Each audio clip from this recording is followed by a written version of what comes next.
the master of poker, face how. I forced myself to live as a Hong Konger for 2 years. Life is truly a wild ride. Today, I want to tell you a story about 2 Korean toxic players I met at my blackjack table, who seemed to have skipped a few steps in human evolution. It was another chaotic weekend and the casino floor was packed. Suddenly, amidst the roaring noise, a sharp, piercing sound hit my ears. Vivid Korean swear words.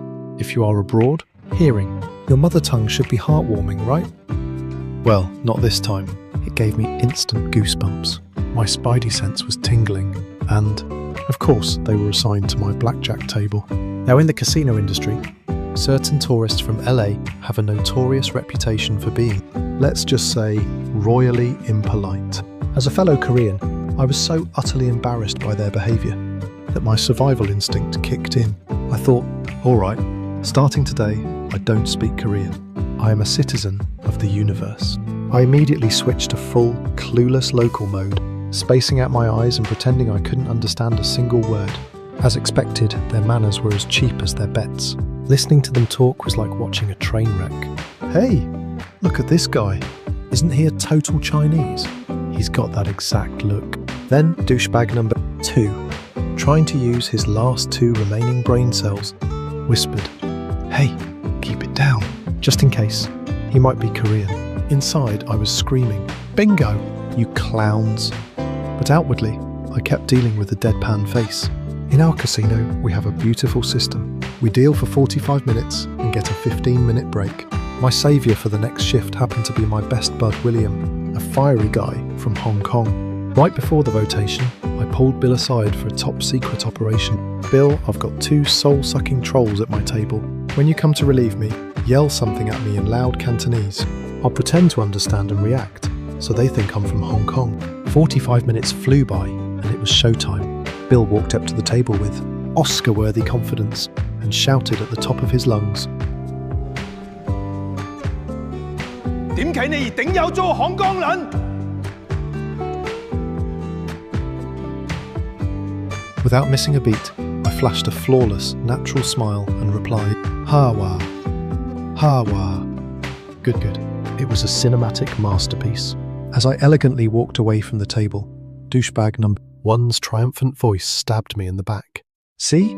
I told you he was a Chinese. But man, why is this motherfucker's hand so brutally lucky? Damn it!" From that day on, armed, with the unshakable belief that their dealer spoke 0 Korean, they opened up a full-blown theme park of profanity. Every time a creative, mind-boggling Korean curse word flew across the table, my poker face upgraded to a national treasure status. For 2 straight years, I swallowed their daily doses of verbal garbage, forcing myself to live a double life as a silent Hong Konger. I'm pretty sure I grew a saint's halo during that time. Then came D-Day. The universe decided it was time for a plot twist. The same dynamic duo sat at my table again. After 2 years, I was almost feeling a weird sense of toxic attachment to them. But while I was dealing and absorbing my daily dose of insults, a VIP host from our casino walked up to the table. He slapped my shoulder and said in crystal clear, booming Korean, "안녕하세요, Philip. Kim, take good care of these guys. They are my VVIP guests from LA." Instantly, the air at the table froze to about -40 degrees. The 2 guys who had been throwing a festival of swear words at me for 2 years froze like statues. Their eyes started shaking like an earthquake hit them. With their jaws dropped to the floor, they asked in a hollow, ghost-like voice, You speak Korean?" Of course, just saying yes would be boring. Utilising my 2 years of polished acting skills, I flashed a bright, innocent smile and replied in perfect Korean, "나 한국 사람 아닌데요?" means I am not a Korean. At this point, douchebag number 2, whose brain completely short-circuited, tried to grasp at straws and yelled, "거봐, 한국 사람 아니잖아." See? He says he doesn't. But douchebag number 1, whose face had now turned a ghostly shade of pale, asked again, "Wait, then why didn't you tell us you were Korean this whole time?" I smoothly fanned out the cards on the green felt, looked them dead in the eye, and delivered the ultimate knockout punch in my most elegant, polite voice. Because your language was so incredibly vulgar, cheap and embarrassing, I was too ashamed to admit, we share the same nationality. Have a nice game. Watching their faces turn from bright red to a deep, bruised purple in real time was the most satisfying jackpot I've ever witnessed. Needless to say, after that glorious reality check, they never dared to step within a mile of my table again. Human beings tend to drop their masks and reveal the absolute, lowest depths of their character when they believe the person in front of them cannot understand them. The ugly prejudice and contempt they hid behind the wall of language was, in reality, a pathetic mirror image of their own insecurities, a reflection they probably never wanted anyone to see. We often draw lines and categorize people as outsiders based on different skin colors, origins, or languages.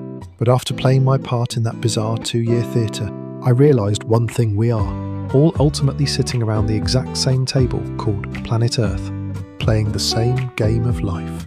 The disrespect you bet against others will eventually find its way back to your own face like a casino boomerang. Instead of betting on discrimination and hatred behind the safety of a foreign mask, why not try being a classy player who respects the dignity of others? After all, we are all just travellers, temporarily, rolling our chips of time in this massive casino called the universe.